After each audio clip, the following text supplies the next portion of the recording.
Alright, power on.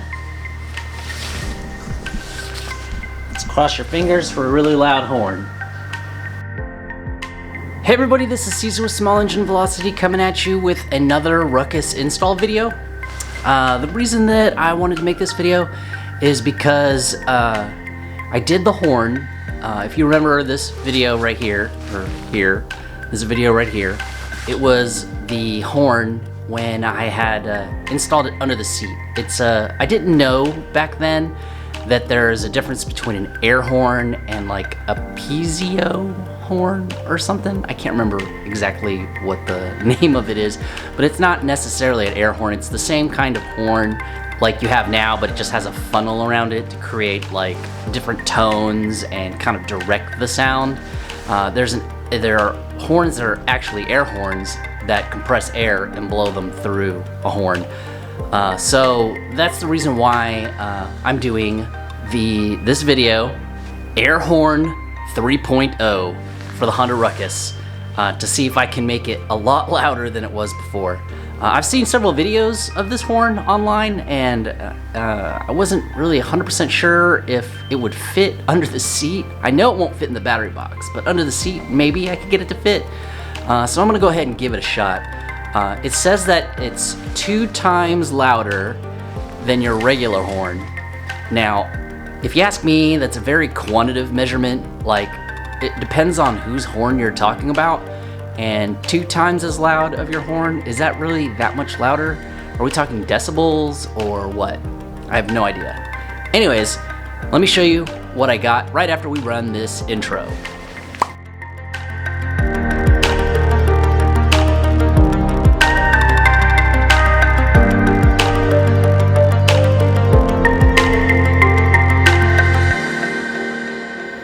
Alright, so here's what I got. I ordered it online on Amazon, but you can pretty much buy it at AutoZone and stuff.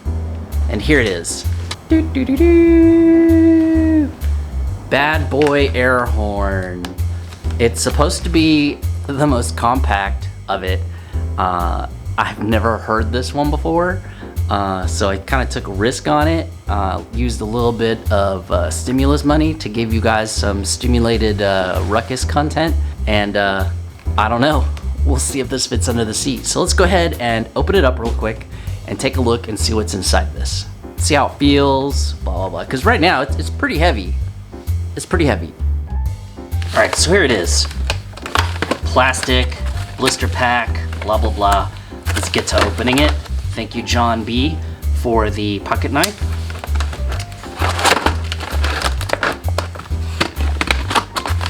So looks like we've got a mounting nut of some sort. Looks like an M8. Instructions. Blah. A relay. 12 volt 30 amp relay. Here is the horn itself. So here's the 2 connections on the bottom to run to your horn. I believe this is the compressor piece, and this is the horn part right here. I think ideally what you want to do is face this part facing down so that it reflects off the ground, or face it forward so that the people that you're trying to disrupt from trying to hit you with their car can hear it well. I'm not sure about all this stickery stuff. I don't know, does it come off easily? I don't want anyone to think that I'm, oh no! All right, we'll worry about that later. Anyways, let's go ahead and take a look and see how we can install this under the Ruckus. So if you're not familiar, this is the seat, and this is where I installed the horn.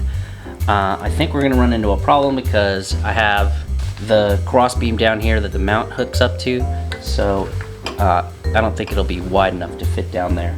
So we're gonna have to come up with another solution as to where to mount this horn. So the first thing we need to do, is take this horn off. The old horn.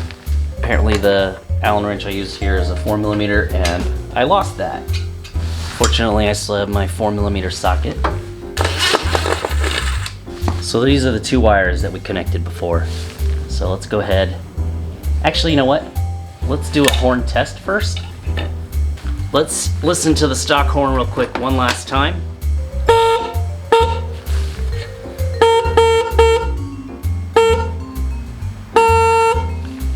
Alright, it's not super loud. It's definitely not as loud as the old horn. So let's go ahead and disconnect this. If you remember, I took the horn and I made an extension that went all the way back into the battery box so that I could put it back here. Now let's go ahead and give this one a plug in. Actually, you know what? Before we plug it in, let's figure out how we're gonna mount this.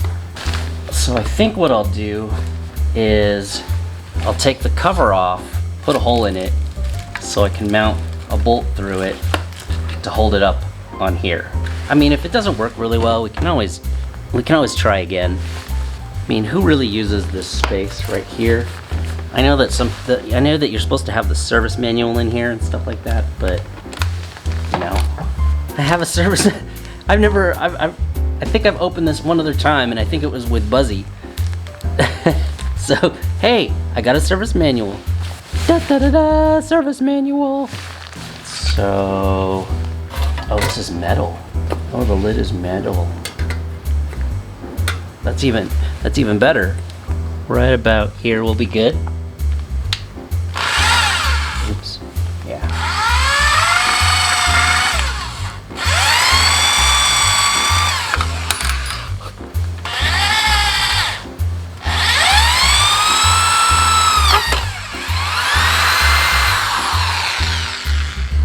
Not 100% sure which side should be the nut. Oh, it doesn't fit.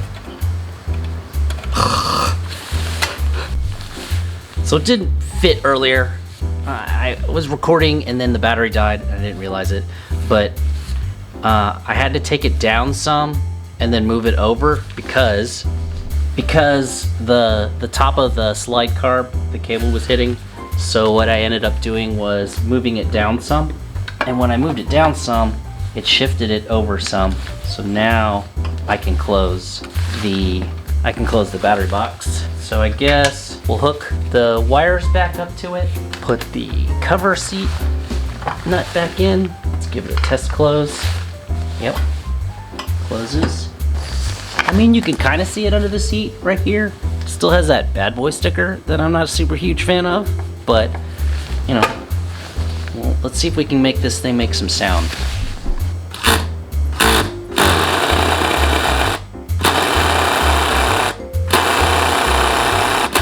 All right, I'm gonna read some instructions. Okay, so I figured it out. Remember when I had the instructions and I threw them to the side saying we're not gonna need that?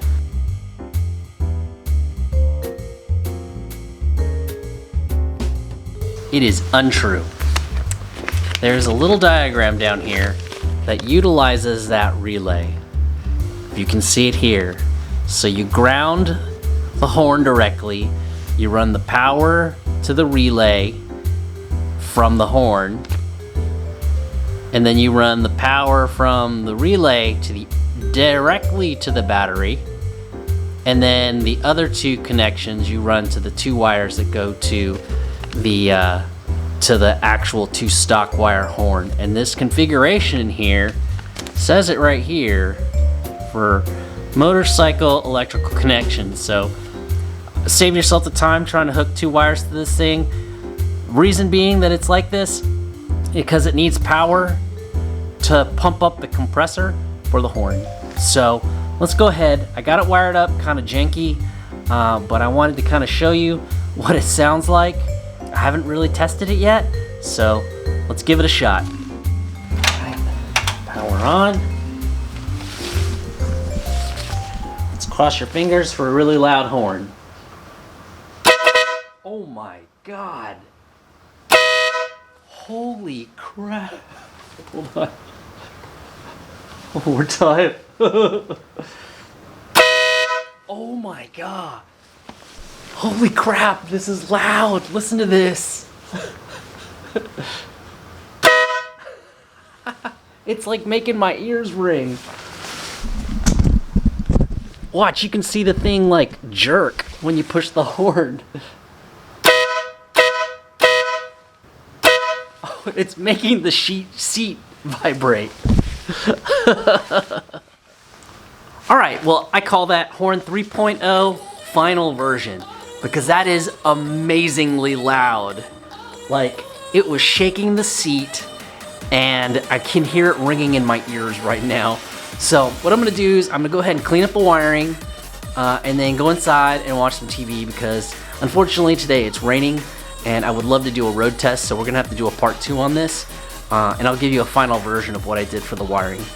Anyways, I think this was a success. Hopefully you guys will stay tuned. Don't forget to like and subscribe. If you want to see the next video, be sure to click the little bell so you know when it comes in. But I like it. It's gonna work, and I think I'm gonna scare the crap out of people when I'm riding a little tiny Honda Ruckus sounding like a freaking 18-wheeler. Anyways, thanks. I'll see you in the next video.